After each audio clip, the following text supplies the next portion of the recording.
Hello students. आज हम जिस टॉपिक पे बात करेंगे वो है chemistry. Chemistry is the branch of science that deals with the study of properties, structure and combination of matter. Chemistry science की ब्रांच है जिसके अंदर हम स्टडी करते हैं, डीलिंग करते हैं प्रॉपर्टीज़। नंबर 1 पे प्रॉपर्टीज़, नंबर 2 पे स्ट्रक्चर एंड नंबर 3 पे कॉम्बिनेशन ऑफ मैटर। प्रॉपर्टीज़ के मायने सबको पता है कि खुसूसियात किसे कहते हैं, कि उसके अंदर ख़ास बात क्या है। स्ट्रक्चर के मैटर दिखता कैसा है। नंबर 1 पे मैटर की प्रॉपर्टीज़ कैसी है, नंबर 2 पे मैटर का स्ट्रक्चर कैसा है, और नंबर 3 पे कि मैटर आपस में कंबाइन कैसे होता है, मैटर का कॉम्बिनेशन कैसा। अब जो सबसे अहम सवाल है वो है कि व्हाट इज़ मैटर। मैटर क्या है? Matter matter which has mass matter which has mass and occupy the space. Matter क्या है? मैटर किसे कहते हैं? मैटर उसे कहते हैं जिसके पास है आपके पास mass and occupy the space. इसके पास मास हो, मास माने वज़न, वज़न हो जिसके पास, और जो ऑक्यूपाई करता हो हमारे पास स्पेस। ऑक्यूपाई द स्पेस मतलब जगह घेरता हो। जैसे मिसाल के तौर पर कि अगर हमारे पास एक मैटर रखा हुआ है और उसके साथ एक और दूसरा मैटर रखा हुआ है, उन दोनों का अपना एक ख़ास वज़न होगा और वो दोनों अलग अलग ऑक्यूपाई करते होंगे स्पेस को, अलग अलग जगह घेरते होंगे।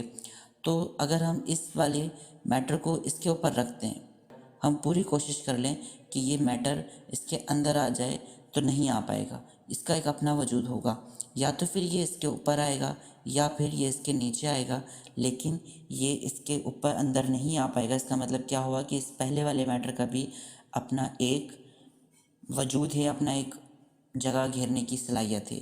तो वो तमाम चीज़ें जिनके पास वज़न हो और ऑक्यूपाई करती हो स्पेस, तो वो क्या कहलाती हैं? मैटर। दुनिया में हर चीज़ हमारे पास मैटर ही है, और मैटर की 3 टाइप्स होती हैं, एक सॉलिड, एक लिक्विड और एक गैस। ये तीनों चीज़ें जो हैं वज़न भी रखती हैं और जगह भी घेरती हैं। और फिर अगर आप कॉम्पोजिशन की बात करो तो कॉम्पोजिशन के अंदर 3 अहम कॉम्पोजिशन है। एक नंबर 1 पे केमिकल बॉन्डिंग। केमिकल और वो तमाम चीज़ें जो मैटर हैं वो केमिकल कहलाएंगी, और बॉन्डिंग माने भी क्या होता है? जुड़ना। और कॉम्पोजिशन माने भी जुड़ना है। तो केमिकल्स का आपस में कंपोज होना या बॉन्ड होना, एक तो नंबर 1 पे ये होता है। और केमिकल बॉन्डिंग के अंदर जो सबसे अहम बॉन्डिंग है वो है एटॉमिक बॉन्डिंग और मॉलिक्यूलर बॉन्डिंग। एटॉमिक बॉन्डिंग की मिसाल के तौर पे अगर आपके पास एक एटम मौजूद है और या एक से ज़्यादा एटम मौजूद हैं, तो वो आपस में बॉन्ड कैसे बनाएंगे, आपस में सारे एटम्स कैसे जुड़ेंगे, वो कहलाती है एटॉमिक बॉन्डिंग।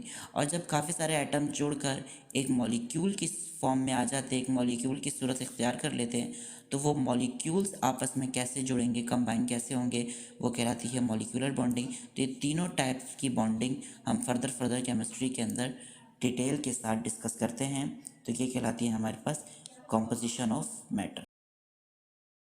और जिस तरह प्रॉपर्टीज़ की बात की जाए तो प्रॉपर्टीज़ के अंदर हमारे पास नंबर 1 पर जो ख़ास प्रॉपर्टी होती है, किसी भी चीज़ को आप देखते हैं तो देखते साथ फ़ौरन उसका कलर बताते हैं। नंबर 2 पे उसका ऑर्डर बताते हैं। नंबर 3 पे हम केमिस्ट्री के अंदर जो डिस्कस करते हैं वो करते हैं डेंसिटी। और भी हमारे पास काफ़ी सारी प्रॉपर्टीज़ होती हैं, लेकिन अगर आप इनकी प्रॉपर्टीज़ की बात करें तो कलर के अंदर कि कोई भी चीज़ दिखती कैसी है, उसका रंग कैसा है। ऑर्डर के अंदर कि उसका जायका कैसा है। और डेंसिटी किसे कहते हैं? डेंसिटी कहते हैं कि किसी भी हमारे पास थिंग के अंदर, या किसी भी मिसाल के तौर पे आपके पास एक गिलास है, उसके अंदर अगर आपने वाटर डाला तो वो कितना मास है और कितनी जगह घेर रहा है, ये उसकी डेंसिटी कहलाएगी।